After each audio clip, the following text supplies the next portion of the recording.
Okay, good day mga ka-Airsoft, good day mga kabigman. Mabilisan vlog po tayo, no? Episode 18, okay? Ngayon mga ka-Airsoft, bilisan lang natin to. So, dito malalaman ninyo yung difference nga ba ng upgraded versus the non-upgraded. Malaki ba yung pinagkaiba? Okay? Timing to, no? Kasi may ka-Airsoft tayo na umorder ng ating Airsoft going to Gigaraw, Isabela. Yung sikat na 2011 T-Rex High Kappa. Normally mga ka-Airsoft yung 2011 T-Rex High Kappa, ganito itsura niyan. Normally pag dumating to sa Pilipinas, ganito ang performance niyan. Hindi yan naka-fix outer barrel. Okay? Pag dumating sa Pinas ang unit, ganito. Kumakalog. Ayan, no? Okay. Ngayon, kami dito sa Bigman, ina-upgrade namin. Pinifix outer barrel namin.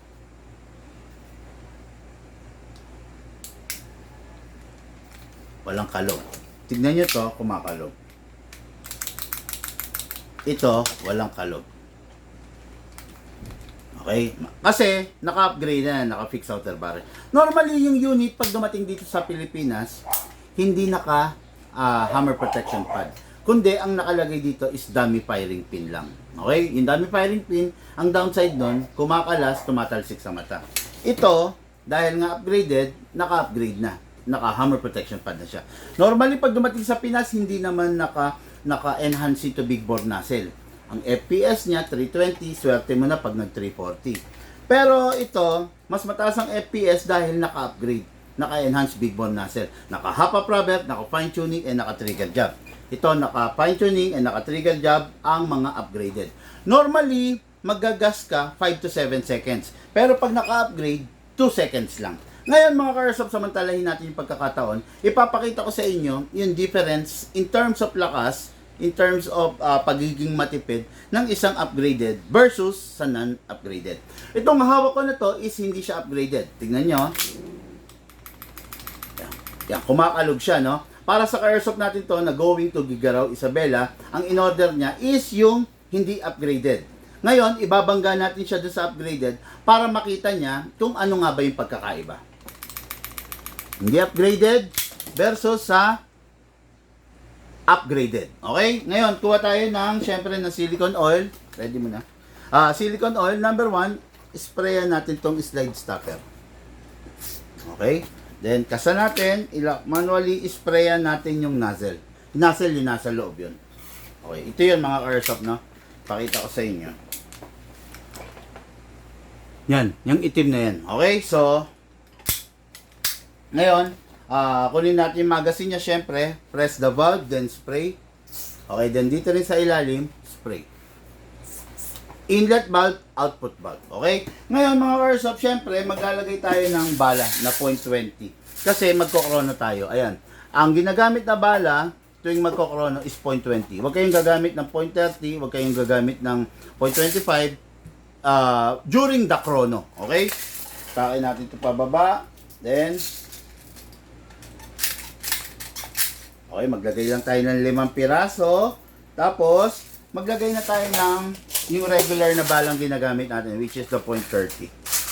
Ayan o, makikita nyo. Okay. Kasi, bakit magkaiba?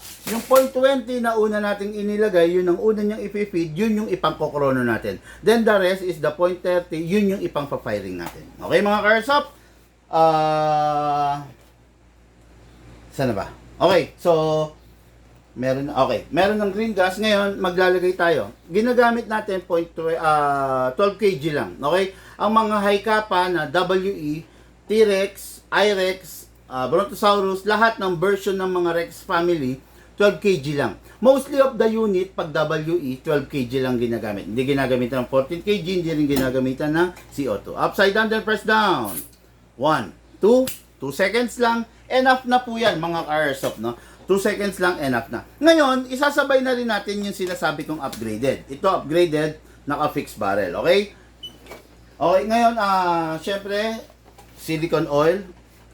Then, silicone oil dun sa loob. Okay, after that, release, wag hahatakin to. Pull back, then saka ibaba to. Okay. Tapos, syempre, magazine niya, mga ka-Airsoft. Lagyan natin ng .20. Okay, .20, hatakin pababa. Pump lang po.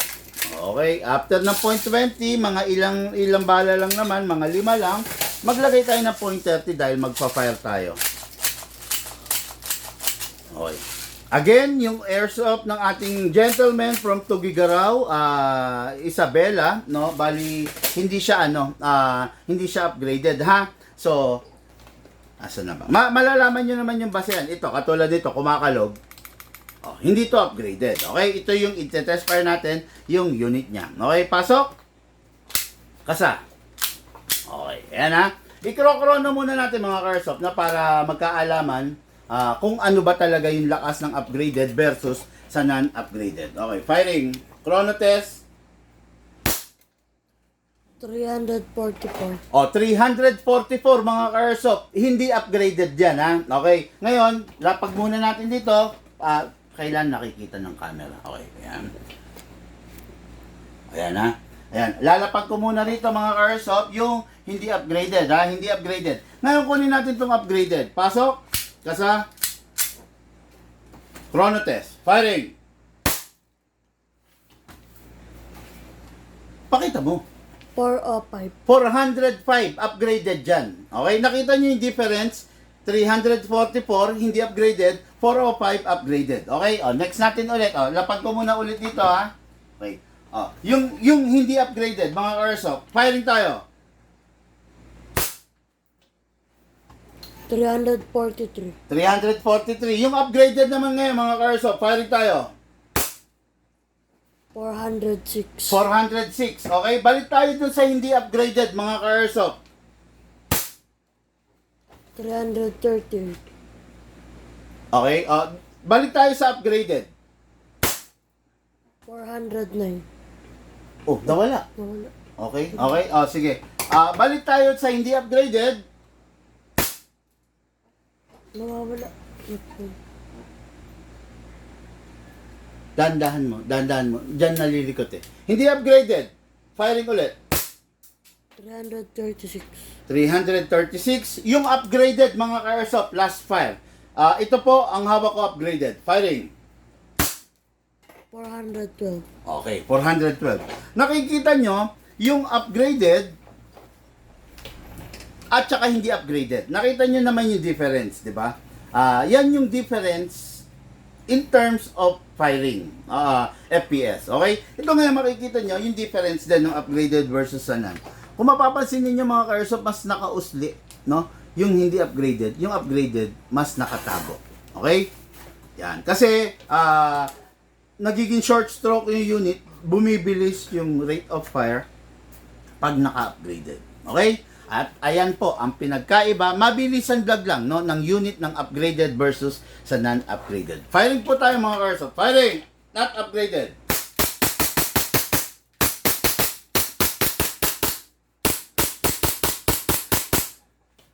Not upgraded, napapansin nyo, hindi siya nag-open slide. Okay? Isa-isa sa mga topak, isa sa mga issue yan ng mga unit na not upgraded. Ayaw mag-open slide dahil kahit wala nang bala. Pakita ko sa inyo. Wala na siyang bala. Okay. Ayaw. Pero yung upgraded, mga Carsoft, firing tayo.